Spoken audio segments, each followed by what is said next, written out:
Hello, everybody. Welcome to Common Censored. This is the always amazing Eleanor Goldfield. I have just had some dental surgery done, so I both feel loopy, which is woo. I did But not roofie also, him, just so you know. and she roofied me both. But also my mouth, my face normally goes like this, and is going like this. So I got both those things going on. I really would have not been on this live stream because I had to talk about this first topic. So I'm going to stay for the first 15 minutes. And then I'm going to leave you in very capable hands. Let's see if he makes it 15 minutes. If I make him face down on the desk. And then I'll just gently shove you over and I'll carry on, you know? The show must go on. Absolutely. But hello, everybody. Thank you for being here. Click thumbs up, click subscribe, all those good things. But the reason I had to be here no matter what was because the topic that has taken over the nation is the censorship of a comedy show. And most of America is acting like it along with Colbert earlier, Colbert's going to be fired in May or whatever, March or whatever, are the first ever comedy shows that have been censored in America. So, and I would like to be here to say, I beg to differ. There has been another comedy show that has been banned by U.S. sanctions. I got to fix the background here, but it's okay. I kind of like you looming over me as I continue the live stream. Feels Big Brother is watching. But yes, as all of you know, probably by now, that Jimmy Kimmel, the TV show, has been pulled by ABC, by Disney, and they say for the foreseeable future, he may come back, he may not. And this had to do with pressure from Trump's FCC goons. So this is directly have to do with him being critical of Trump. And there's so many hilarious aspects of this and just like insane aspects of this. One is the idea that no comedy show has been censored in America before. It happened. My entire show was deleted from the face of all internets and the world 3 years ago under Biden. And none of the mainstream media seemed to care back then. Wasn't a big deal to them. Don't know why. Any ideas? I just want to, I assume we're going to come to this, but I also think it's so weird being on this side of you. I also feel like I'm like further away from the center, which is accurate in real life. But I feel every show. I'm like falling off the edge of the screen. Well, I've got linebacker shoulders. I need to take up space. Anyway, so apparently on Air Force One, Trump was talking about this decision and said that he was going to directly threaten the license, and that's the broadcast license, of any broadcast news outlet that was critical of him or, in his words, quote, hit Trump. I don't know if that meant, I'm assuming that means that he talks about himself in the third person, which is just an added reason to hate the man. But so I just want to take a moment to say, like, that's not how broadcast licenses should work. But of course, this is his FCC that's going to bat for him. And so there's several points to be made about that. One is that, yes, this is an authoritarian president using the levers of power that have traditionally been kind of soft touch. Like Biden never would have said, I'm going to take that network down because they made fun of me. I mean, endless networks were making fun of him, and he didn't even threaten that type of thing. However, what is not mentioned in all the mainstream media discussion of this is that these networks as a whole, even before any of the censorship, had massive censorship. That censorship was to make sure they support the U.S. empire, support capitalism. So you have this overall umbrella of censorship that is never talked about, never even a problem. And you're not even going to get anywhere near those gates of those TV shows if you actually and full-heartedly criticize the U.S. empire, criticize capitalism, which is why even as I was, coming up in comedy and everything, I was essentially kept off all those networks, never allowed to even have the lower level spots they give to comedians that are, on the rise, etc. So you get nowhere near these things. And people act like that's not censorship. Only this is censorship. Well, but of course, I mean, and I can't say that I watched Jimmy Kimmel's show. So I've never Are you seen kidding? it. She records it every night. And then Is TiVo still a thing? is it called I recording? TiVo that? I'm not even sure it's called I don't recording. think it's called TiVo. TiVo. TiVo is definitely not a thing. Okay. So that goes to show you the last time I was anywhere near a television. Do they even still call it television? Anyway, that's getting a little off point here.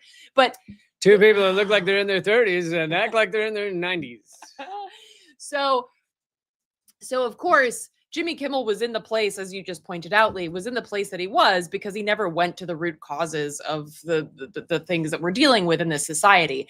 And so that's why everyone's all of a sudden, hand wringing and clutching their pearls and, oh my God, this is censorship, as if this is a thing that just started, when of course people that have been paying attention and looking at alternative media for, I don't know, forever in this country are well aware that this is just the latest ramping up. And this is in fact something that's been going on since, like the Palmer raids, the way that media covered thing, the way that, alternative media outlets at that point, it was of course alternative, like co-op run newspapers and things like that were actually telling people what was going on.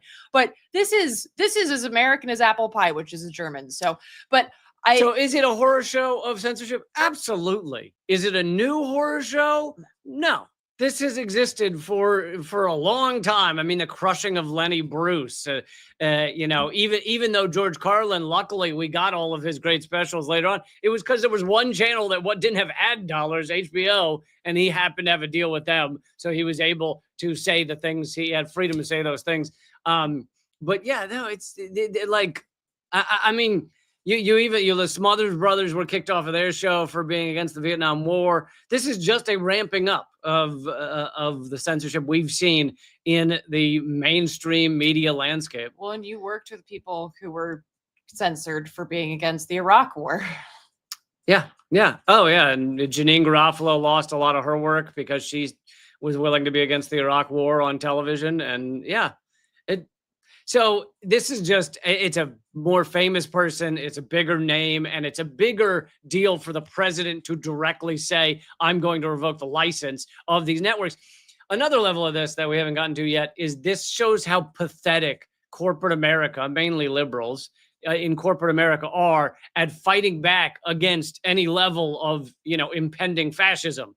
There is like zero fight in them because it's all about profit. It's all about money. So at the end of the day, what's most profitable for these networks? Not to have their fucking license revoked. Well, and also, as pointed out in this article by The Intercept, Nexstar, who's the parent company, this is so messy, like the parent company bullshit, which we can thank Bill Clinton for, by the way, that creating these media conglomerates. When you haven't even heard of a lot of them, and then it turns out they own everything. Yeah, you're like, Nexstar, what is that? They own I was today years old when I heard of Nexstar. Nexstar owns more TV affiliates than any other company. So they're preparing for a $6.2 billion merger with competitor Tenya, also nothing I've ever heard of.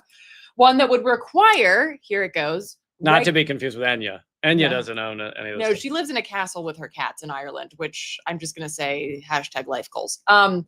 They're preparing for a $6.2 billion merger, one that would require regulatory approval from an administration that has shown its willingness to weaponize government power in service of its agenda. So a bit like Paramount. Remember, we've talked about Paramount. Nexstar is like, look, we're about to do this hell of a bankrolled merger, aka takeover of the knowledge industry. And we want to make sure that that goes through without any hiccups. So we'll just get rid of this clown. We'll just do whatever Trump wants us to do so that we can grease the wheels and the gears of this merger and just buy another yacht. Yeah, this is what corporate America is. It is the gravity of capitalism. They all get sucked to the center. You have three companies owning all this shit, and they want the president not to stop their deals. So you have Paramount and Skydance. You have Larry Ellison buying out CBS News, putting Barry Weiss in there. So it's going to be a Zionist shit show, as if it wasn't already. It just keeps getting worse. But this is a long-term trend. It is speeding up. Was Carlin the first to say, like the toilet water when it's circling? It's speeding up, but it's not new. Yeah, but and it just this fucking no fight again. We're told as Americans, a lot of us, that this is fucking headed towards fascism, in fascism, whatever you want to call it. And how much fight do you see by mainstream media? I flipped on MSNBC just to see how they were covering it. God, I'm sorry. And they and they literally said, they called it Trump's media makeover continues. And I'm like, wow, that is the nicest way to say fascist censorship. Wow. Do you want to bring up this? That's cute. Yeah. So in typical corporate media fashion, corporate media is concerned for their own, just like we've seen with regards to journalists. No one in corporate media is decrying the murder of 300 Palestinian journalists in Gaza.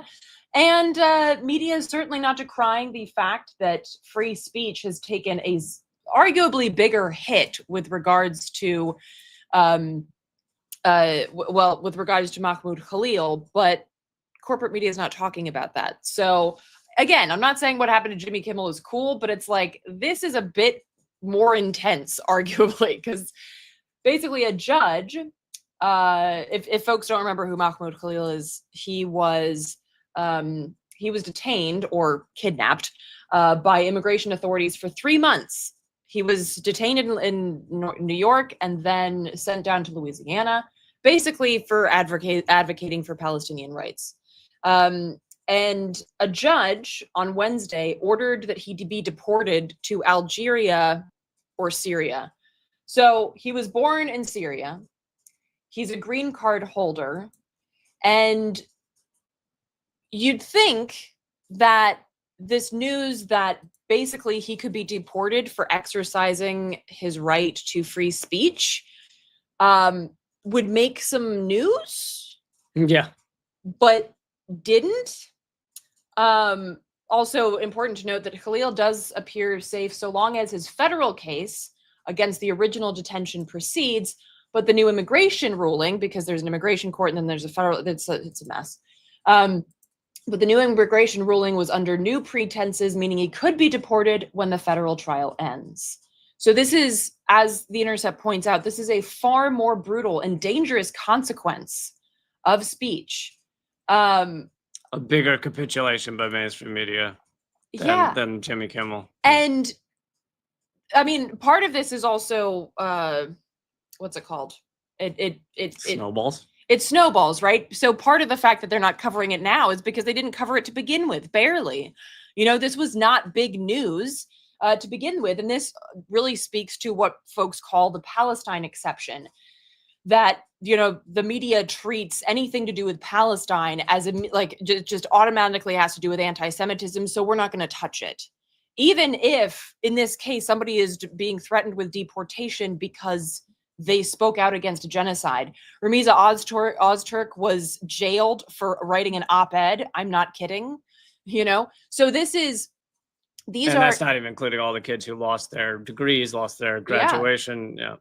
So these are really, really significant and scary escalations against free speech. And of course, as we covered last week, I think we covered it last week, that Rubio is now trying to go after U.S. passport holders for thought crime. Yeah. The only reason you can do that is because nobody gave a shit when you went after green card holders. If corporate media, if they had been like, whoa, you're going after somebody, you're trying to deport them for writing an op-ed and for wearing a keffiyeh, this is bananas, then you wouldn't have the precedent to take another step up the fascist ladder. The only reason that they can one-up themselves is because nobody said anything to the last one-upping. So if corporate media would get up off its ass and do even like a modicum of journalism, then they wouldn't be able to one-up themselves on this fascist ladder. So I think it's really important to note that, sucks for Jimmy Kimmel, although it's not like he's going to,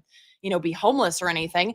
But what sucks more is that people are being deported, oftentimes to places they have never lived or barely lived in, because they dare to say, I think genocide's bad. Yeah. And so very important to cover that as well, or maybe more important to cover that than Jimmy Kimmel having a pause in his show. One last point on this that there's not a lot of coverage of this aspect of it is many of them, the FTC, Trump's goons, are claiming that the reason for this is because Jimmy Kimmel was giving false info on his show about Charlie Kirk or something, like ignoring whether it was false or not, whatever he said. The idea that you could be banned from television for false info. Our television is 90% false info. That's what it is. You would just turn on the television, there'd be nothing but static. Really? Nothing Fox News and all of the rest are as false as any fucking thing that's ever existed. So the idea that Jimmy Kimmel got a fact wrong and so therefore he had to be pulled is just so fucking stupid. It's so childish. And by the way, I'm gonna head out here after this topic, but one last thing I want to say is welcome back, Ernie Hill, in the comments. I am very sorry that last episode, you were accidentally banned because you had the misfortune of being next to a dickhole. And not in real life. Not in real life, but in the comments. And so accidentally you ended up banned, and I apologize. All right. And yeah, you're awesome. So are we done with this topic? Well, I just wanted to make one more point. You can do a scoot while point. Go on. I need the point. I need the one last point. So the reason that the loophole that the judge who said that Mahmoud Khalil should be deported, the loophole that he's using is they're suggesting that he omitted information on his application for lawful permanent residency. Now, the information that he supposedly omitted was like some dates that he might have gotten wrong, right? Now, imagine the amount of tax fraud, of, real estate fraud, of all kinds of fraud. Many of which Trump's guilty of. I'm not like Trump and at all, right? Like, and I'm not just talking about Republicans, Democrats too. Just the amount of fraud that they're guilty of, and they're trying to deport someone using a loophole, saying they wrote something wrong on a little application. Like, are you out of your mind? This is like, it is just such remarkable hypocrisy. It is so grotesque. But again, this is one of those things that they can find something on anybody, right? And for instance, I remember years ago, I pointed out in a piece that if you subscribe to the magazine 17, which I don't even know if that exists anymore, but it says in the user agreement that you're 18 years or older. Right. So there's shit like this everywhere. So the point is that like they can use any argument to go after you. They just have to have a reason. Yeah. And so I think that that's another thing that we should keep in mind, because it's like, but I haven't done anything wrong. And it's like, yeah, you have, because everybody does, and all they have to do rolling stop at that stop sign. Right. You're out. Pull at that excessive web of surveillance that they have. So. Okay. Because my face isn't functioning, I'm gonna head out. For those of you who missed the first 10 minutes, I had dental surgery, so I'm gonna out. But Eleanor's going to do the rest of the episode, and she's always amazing. And I love you guys, and have fun. And look, if I fuck up, we're gonna have this experience together, and you get to see Lee scoot, which never happens because he hates the scoot. But now you got to see it, and I'm very excited that you did. Okay.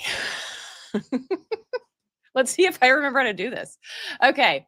So, let's go now to, why are you hovering? I was going to tell you something. If you click you can't let go. If you click on a page, then when you go to share, it's the top one. Okay. So that helps. Everybody say bye, Lee. Micromanager. Let it go. Okay. So, I wanted to get to this story because it's one that I feel like doesn't get a lot of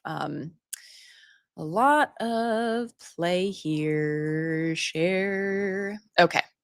So the National Homelessness Law Center has done, if you're not familiar with them, they do great work, and it's horrifying, but it's a very important work that they do. And they released a press release just, what is today? The 19th, just yesterday, talking about some incidents that happened over the weekend. So, and I think, well, I'll share some of them and then do the analysis. So over the weekend, Fox News host Brian Kilmeade, which are we even doing like the Matrix for names anymore? Like, this is ridiculous. On national television, he called for the mass murder of homeless people. So again, I think like when we talk about how people are dangerous to, and I'm going to get into people that they're calling terrorists, they being the government, but we have people on live television, on infotainment channels like Fox News, saying that you should murder the unhoused, and they still have a license? How is that?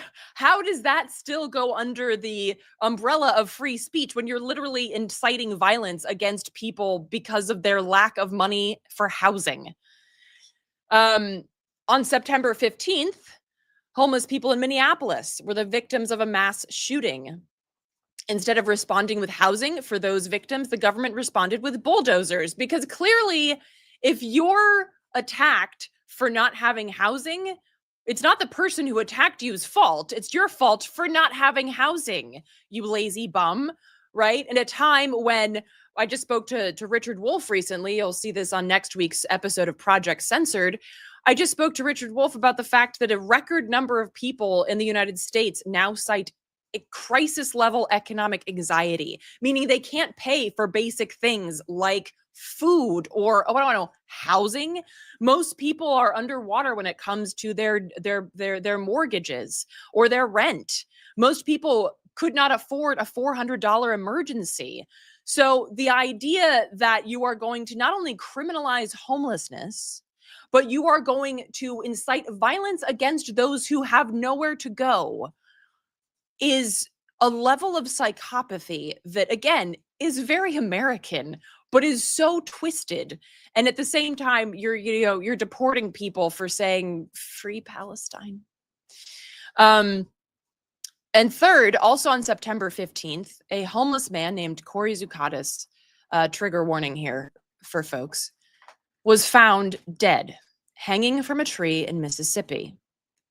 The same day, a Black man named Trey Reed was found dead, also hanging from a tree, also in Mississippi.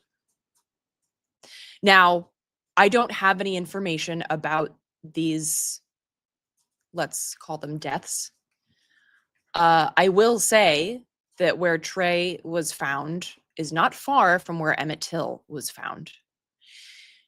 And the fact that the media barely covered Trey's death and absolutely did not cover the death of this unhoused person, again, speaks to the violent dehumanization of people who do not have housing. Yeah, some of those who burn crosses are the same who work forces. Yes, it's always a good day to quote Rage Against the Machine, folks. So again, like, this is the media is not going to tell you about these because they don't care. And I think it's important to point out that all of us, unless you are like a trust fund kid watching this, in which case Mazel Tov, please send us a Snapchat. Most of us are a few emergencies away from being unhoused. I myself have been unhoused, and again, it's a very American thing. And that's not to say that that doesn't happen in other places, especially in places in Europe that are increasingly taking after the US, which is really crackerjack job there. But this is something that is so American because we don't have money to survive, right?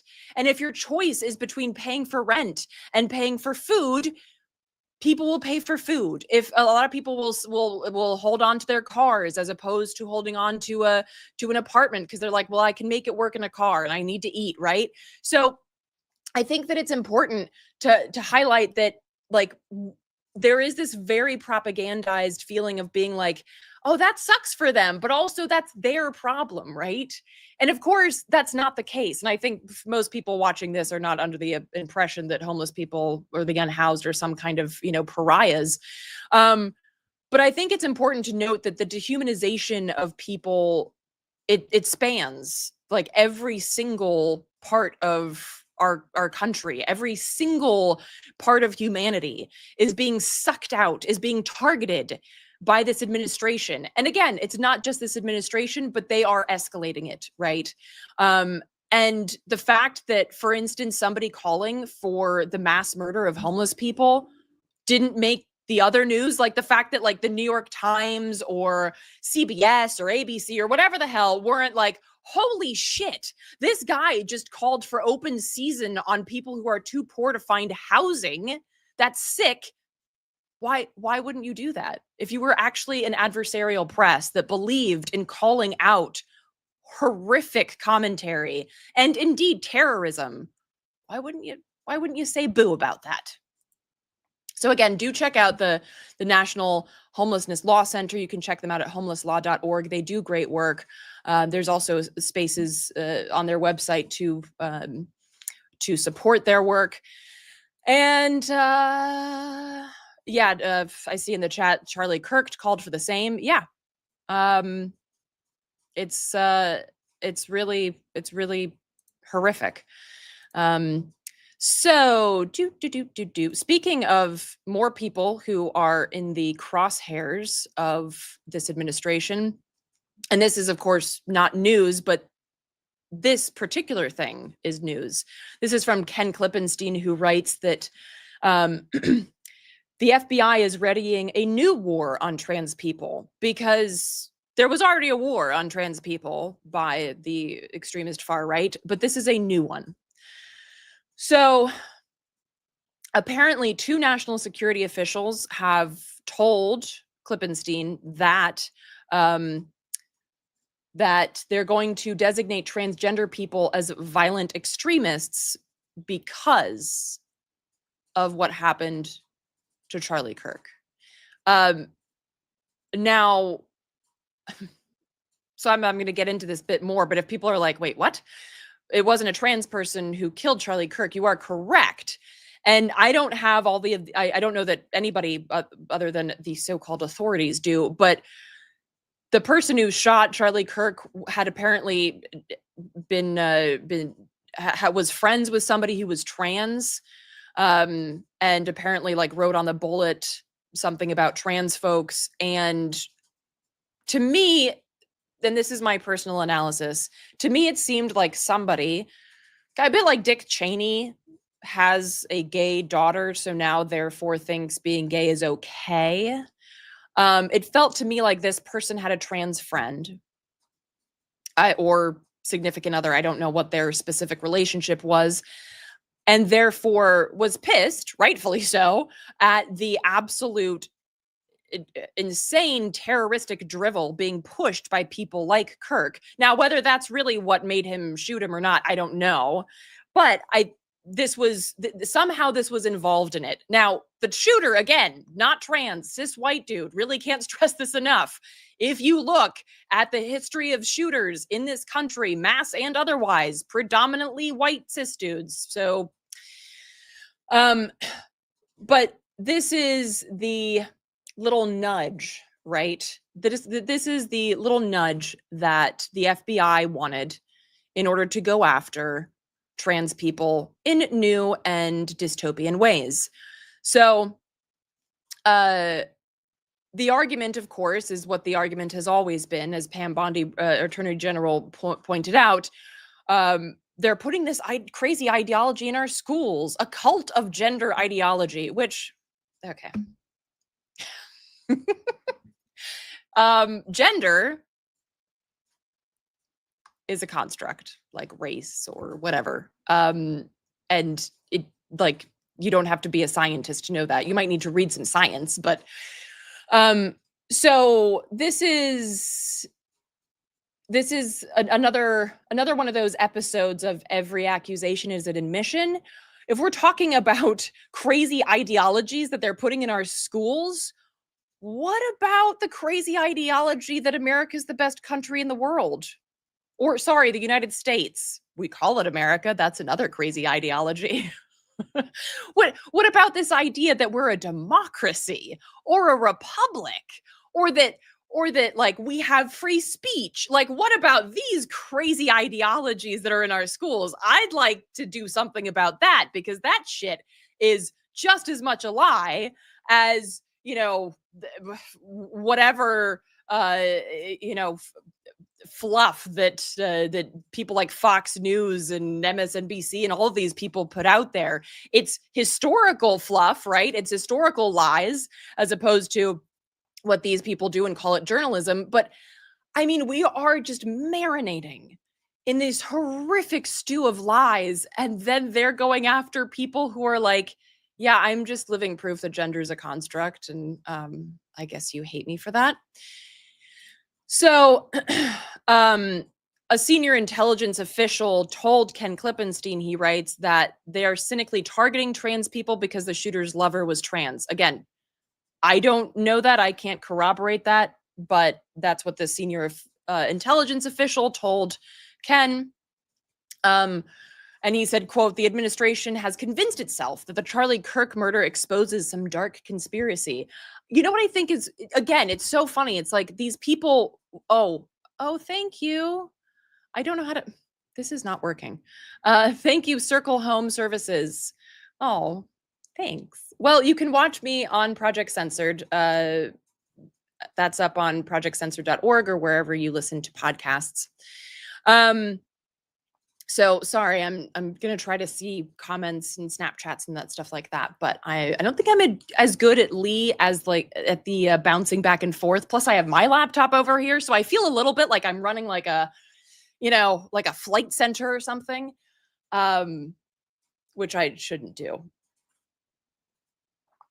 So, again,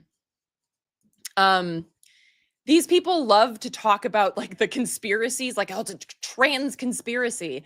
And I remember back in the day, comedian Lewis Black had a great bit about like the gay conspiracy, like they're trying to turn you gay. And it's like, it's so dumb, right? Because when you have nothing to, when you are so privileged, when life is so good for you, people like basically saying, hi, I'd like to be treated like a human. That, oh my God, that feels like oppression to you because A, you're so privileged, and B, you have this idea in your head that it's like a piece of pie. And if they get some equality, if they get some access to basic human rights, like being recognized as a human being, then that somehow affects you negatively, which is, the argument that a lot of people have against trans people, especially trans women. Like, oh, that's not real women. We've fought so hard as women for our rights. And if they get some, we won't have any anymore. Like, that's not how rights work. It's not a pie. Okay. It's a propagandization that makes you think that, right? That make you think that, oh my gosh, if they get some, then I lose some, which is of course the propaganda that drives the idea that, immigrants are taking you jobs or, DEI is the problem as opposed to corporate greed and capitalism and white supremacy, right? So it's these mentalities that get them to think like, oh my gosh, if we treat trans people like human beings, then we're going to lose some of our rights. Also, just going to say that a lot of cis people have, especially on the right, are just very creeped out and have like these really, I want to say like dystopian erotic ideas about LGBTQ folks. And like, that's their problem, right? Just like white supremacy and racism is a white people problem. Like, that's really your issue. And it's like the idea that like people who always say that, oh, LGBTQ folks would molest kids. And then you always end up seeing like child pornography on some right-wing douche canoe's laptop. It's like, well, thou doth protest too much. So we see this like need for some kind of dark conspiracy when in reality it's like people just want to be human beings. Okay. They want to be treated like human beings and be able to like garden and shit, you know, and like love who they want to love and read books, you know, read books where they see themselves, right? Speaking of like banning books and things like that, especially when, particularly with LGBTQ youth, mental health is incredibly strained. And to have books and places like that where you see like a mirror of yourself is so important, and they're banning those books, right? Also, Banned Books Week is coming up. If y'all want to check that out, you can go to the Banned Books website. I think the theme this year is make 1984 fiction again, which, yeah, looks like we got ourselves a reader. Yes, love Bill Hicks. So basically the powers that be are blaming the radical left for this shooting, which I'm laughing because there's so much to cry about. It's just like the radical left, again, just wants people to be able to have human rights. And you're talking about a right winger who was shot by a guy who grew up in right wingdom. You know, I don't know specifically about his political ideologies, but just judging by his interest in weaponry and his upbringing, I'm going to say that he had a lot of right-wing ideas around him in a place that is run by a right-wing mayor and a state that has a right-wing governor. It's like, you're really desperately trying to blame this on the left, and the left's over here like, I did what? So, which is always the case, right? And we see this going back to, you know, Haymarket, right? Like the Haymarket affair. Oh, well, it's the anarchists. And then they hang people for, you know, inciting violence when in reality it was the police. So this is, again, historically speaking, this is what the US does, right? So folks are like, what's the radical left? And I'm like, I think this is also problematic because I don't know. I guess I'm radical left when I just say that I want people to not have to survive, but I want them to thrive. And like for the world not to end in like either nuclear winter or climate chaos. Like, I guess I'm radical left. Cheers to that.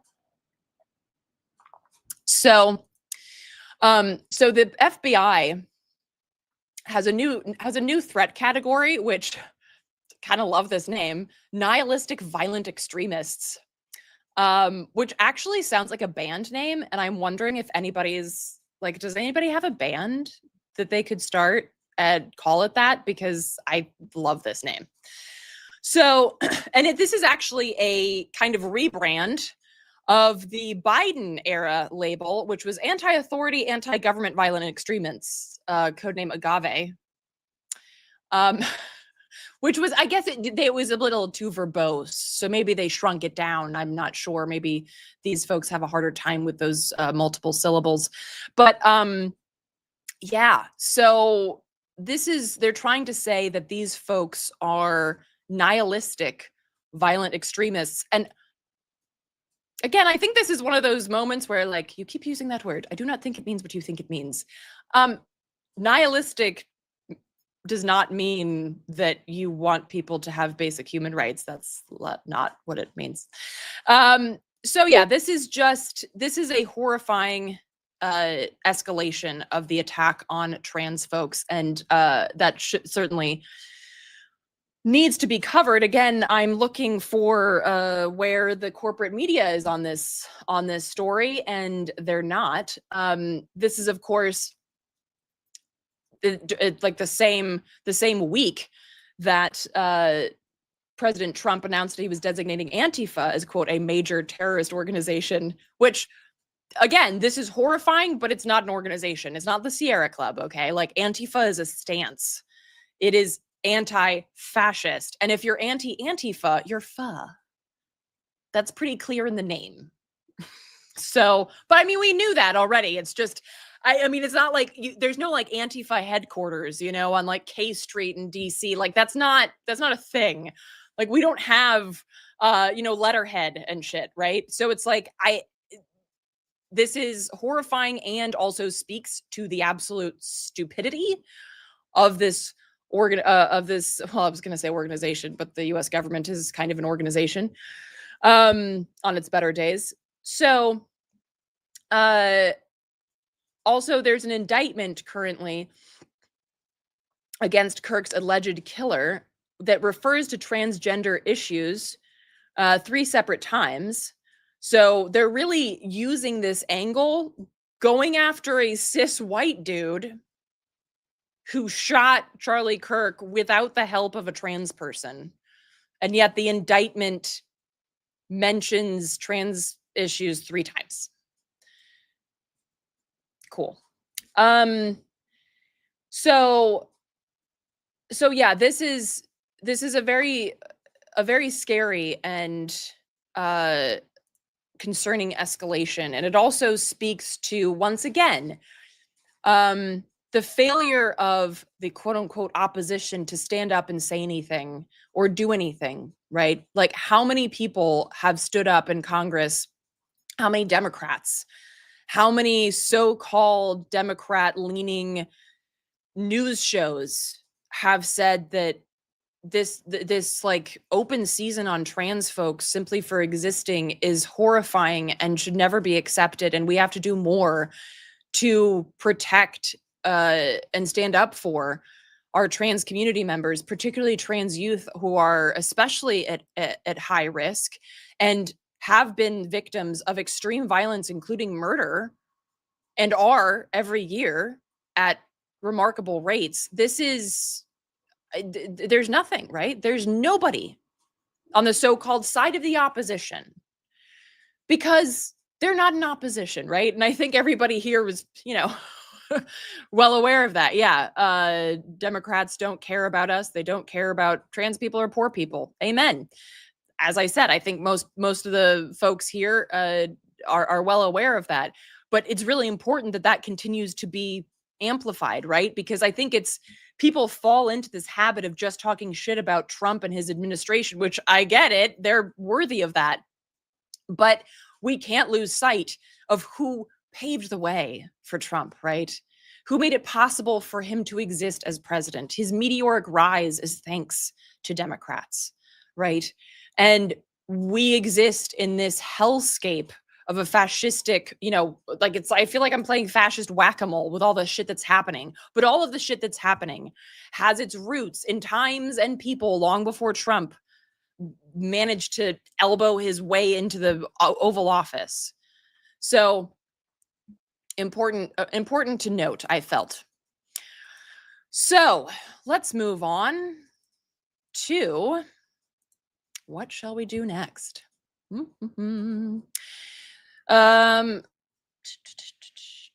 Oh, well, this is something that, this is also like in the duh category, but it's I think pertinent to point out.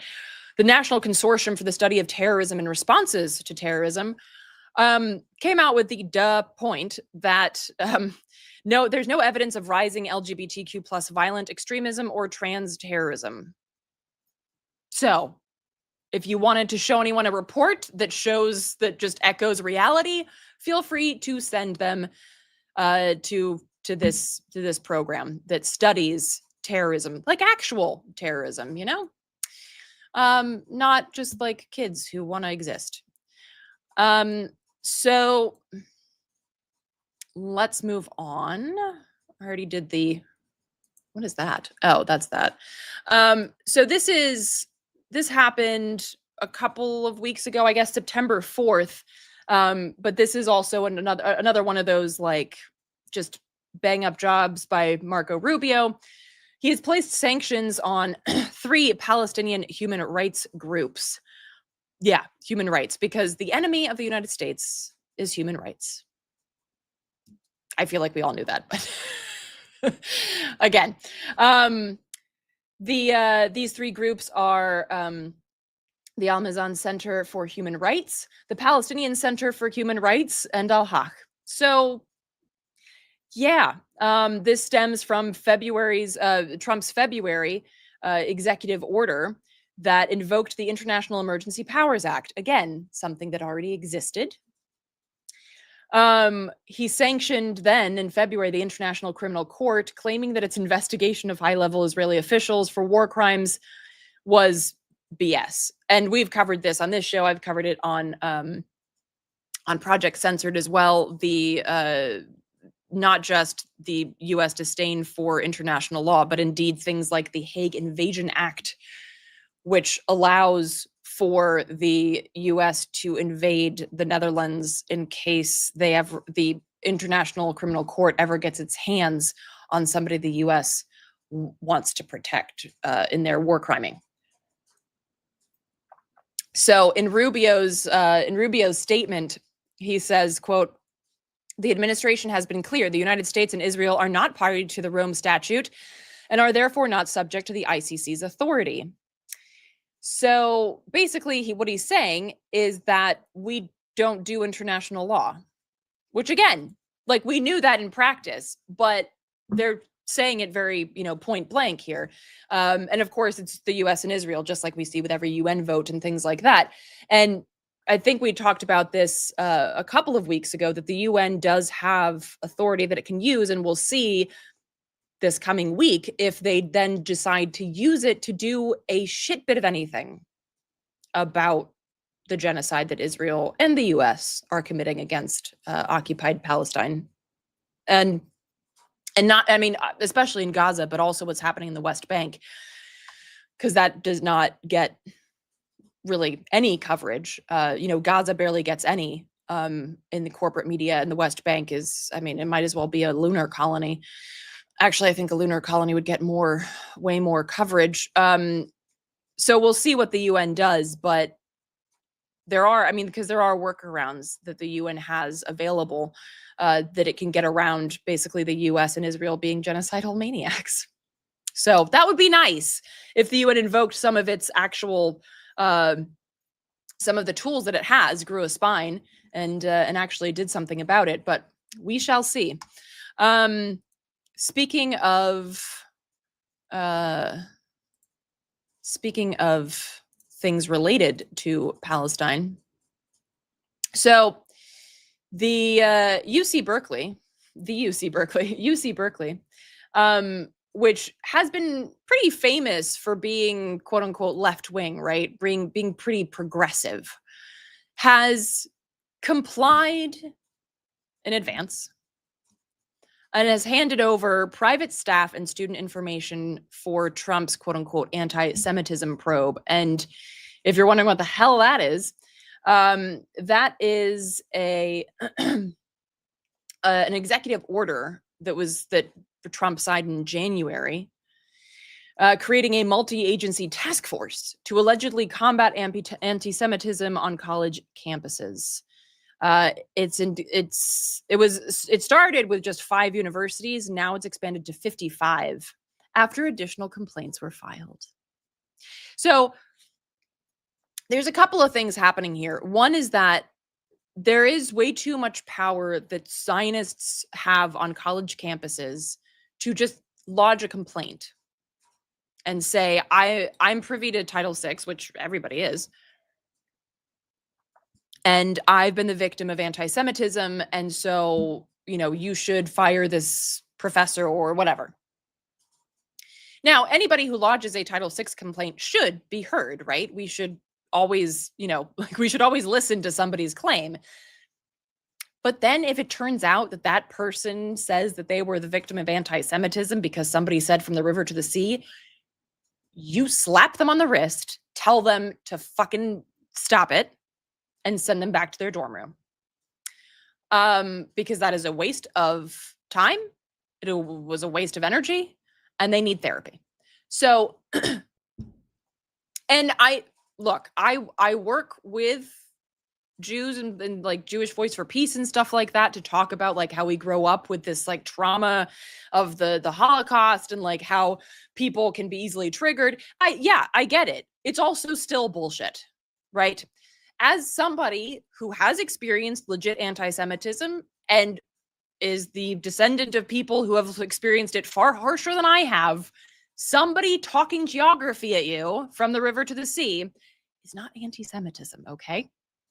And if you are offended that somebody's offended by a genocide being committed in your name, that does not make them anti-Semitic, okay?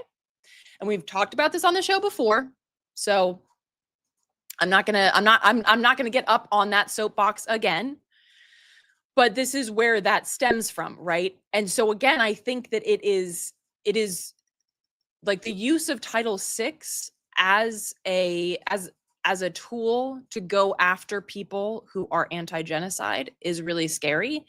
And it also speaks to the way that we need to use these kind of safeguards, because Title VI exists to make sure that people who are legitimately targeted for who they are, or Swedish Voice for Peace. Yeah. I work with some Swedish Jewish anti-Zionist organizations too. The way that, I mean, because Title VI, the idea is good, right? The idea is to make sure that people who are, targeted for being Muslim or targeted for being women or Black or, whatever, have a place to go and say, I am lodging a complaint because this person exhibited extreme racism, they threatened me, whatever. So that idea is good. And it is being used to actually go after people who should be protected by Title VI, because a lot of the people that are being targeted are Muslim. They are, from Arab countries, or, Arab backgrounds and things like that. So a lot of them are not white. So actually, Title VI is being actually fully 180'd. And, legitimate issues of anti-Semitism are not going to be able to be covered if so much of this is gummed up with just anti-Zionism. That's the other thing. Like, if we actually cared so much about anti-Semitism, you'd want to make sure that the channels that someone would go to saying like, hey, somebody spray painted a swastika on my dorm room door, you'd want to make sure that those channels to address that aren't gummed up with a bunch of assholes saying, I felt triggered because somebody wore a keffiyeh to my math class. Right? So UC Berkeley complied in advance. And I guess like kind of a theme of this show is don't comply in advance, kind of like what they did with Jimmy Kimmel. Just don't do what the fascists tell you they want to see happen.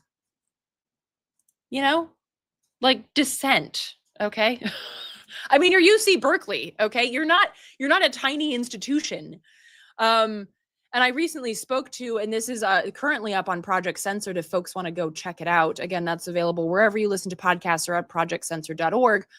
I did an interview with Thea Abu El-Haj, who is a professor at Barnard, and she talked about how Harvard Educational Review canceled an entire issue on Palestine that was done by the, this is an academic journal. So the people writing this journal are experts in their field.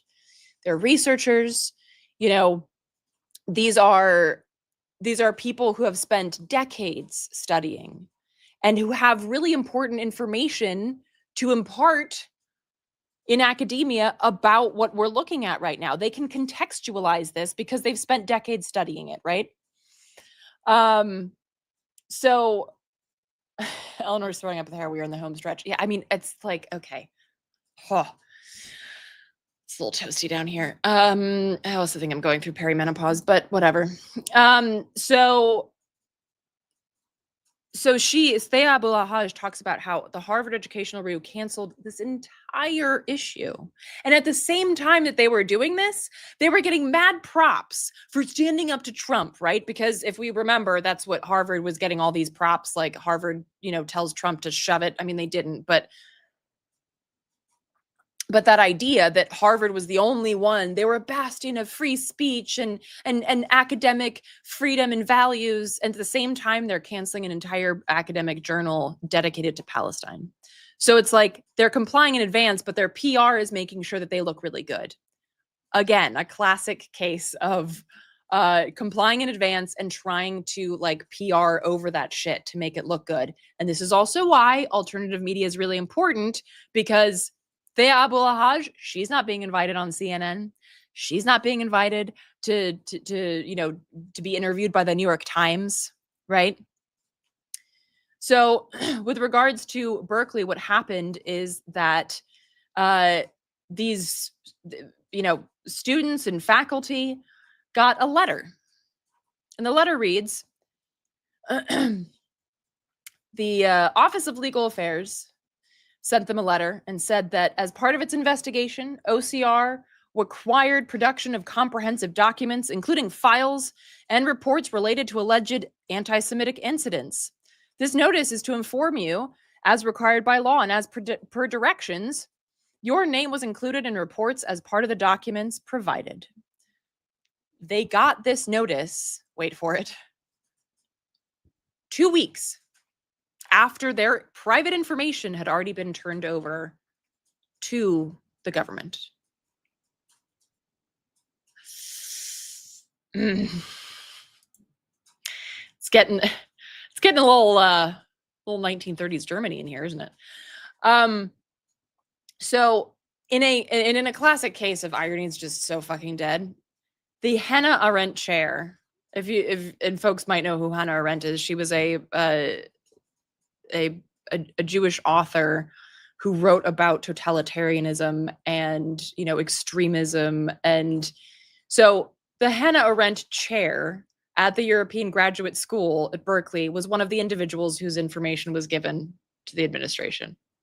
I just I don't even know, we just don't have irony anymore. And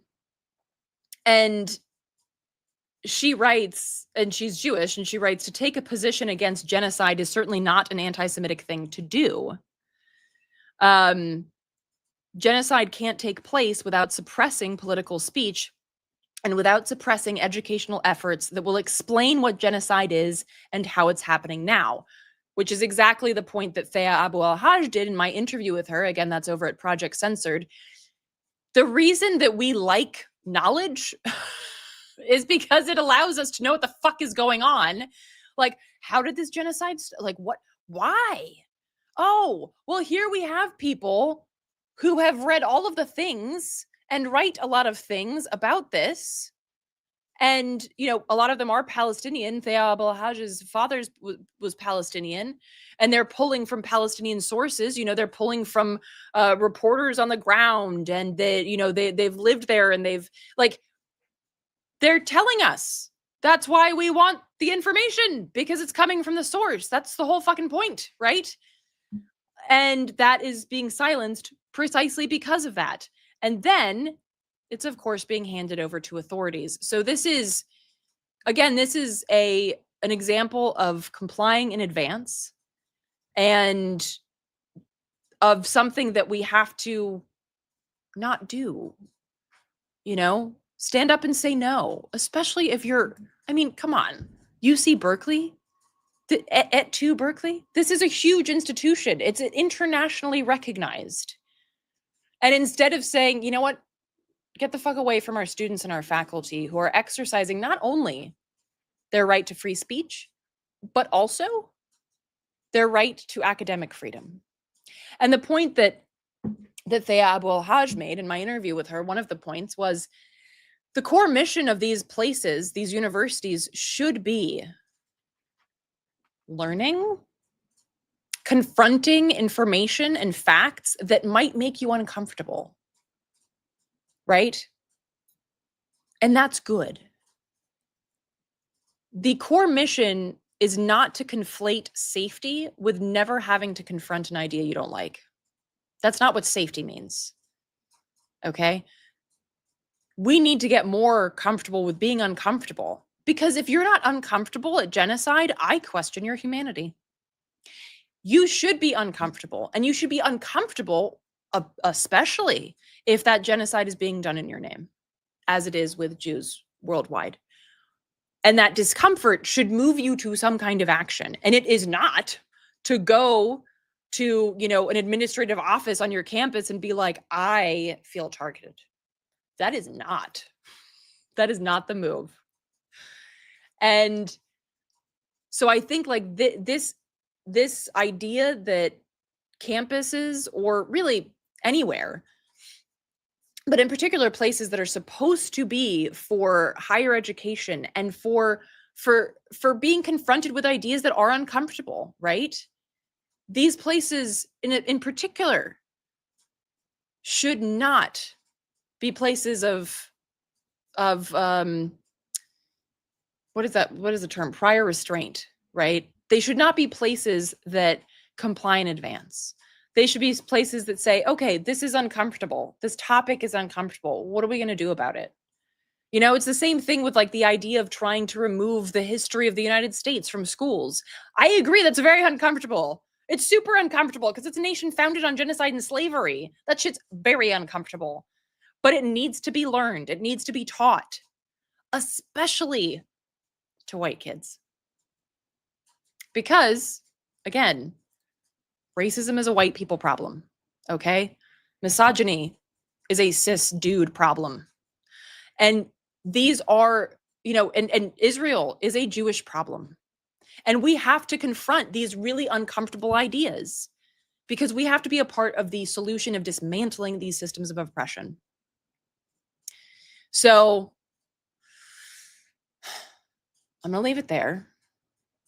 I think I actually think I got to everything that I wanted to get to. Isn't that fucking amazing? Let's see. Yeah, pretty much. So, okay. So again, please check out, Lee has a new episode of Unredacted tonight. Somebody just wrote Christ was not white. No, he wasn't. So, I'm sorry, I'm just trying to get to some of these comments. Yeah, don't call it a Jewish problem. I mean that it's our problem to confront. And just like the US empire is a problem for people in the US, not because we created it, but because it's being perpetuated in our name. So it's our problem. So, Lee has a new Unredacted, and you can check that out. I don't remember. YouTube Unredacted tonight, I think. Here we go. I think I have his. Yeah, leecamp.com/unredacted. I'm going to say that that's a good place to go. All of my stuff is up at artkillingapathy.com. You can go to projectcensored.org in order to find the episode that I talked about. Also the, you know, many other episodes. It's also just available wherever you listen to podcasts. So thanks everybody for hanging out with me and being understanding that Lee is currently drugged. But I didn't do it. I hope you all have a wonderful weekend. For folks listening on Common Censored, thanks so much for listening, and we'll see you next week.